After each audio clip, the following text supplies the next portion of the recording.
د کرکټ نړیوالې شورا د کرکټ له دنیا څخه د اوډیای سیالیو یا د 500 ورځو سیالیو یا د یو ورځنیو سیالیو د الراونډرانو لیست خپور کړی دی چې 10 بهترینو لوبغاړو کې 3 افغانان دي چې په دغه لیست کې چې 10 یې تقریبا رسنیو ته راوتی ده، خو په اصل کې ICC چې دغه لیست خپور کړی دی دا ټول 100 لوبغاړي دي. په 100 لوبغاړو کې په 10 بهترینو لوبغاړو کې 3 افغانان دي چې لومړی مقام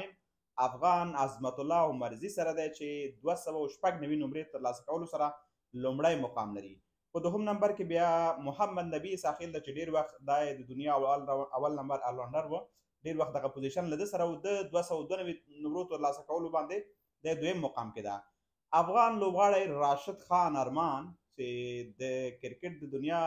خان ورته ویل کیږي، دی په اتم نمبر کې دی، بهترین الراونډر دی.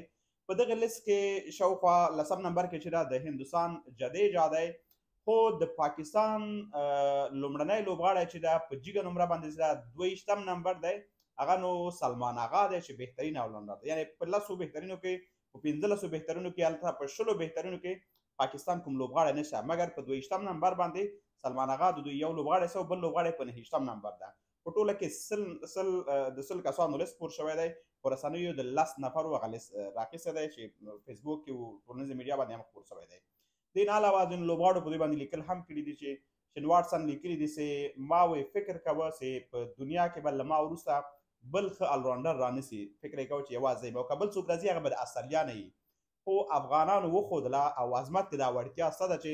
له ما څو چنده ښه الراونډر دی. نو عظمت ته دې مبارکي، ټول افغانانو ته مبارکي. ښه خبره همدا ده چې همیشه دغه لومړی او دویم پوزیشن یا په 10 بهترینو کې خامخا یو نه یو افغان وي، خو دا ځل خوشبختي دا ده چې په 10 بهترینو الراونډرانو کې 3 افغان لوبغاړي دي.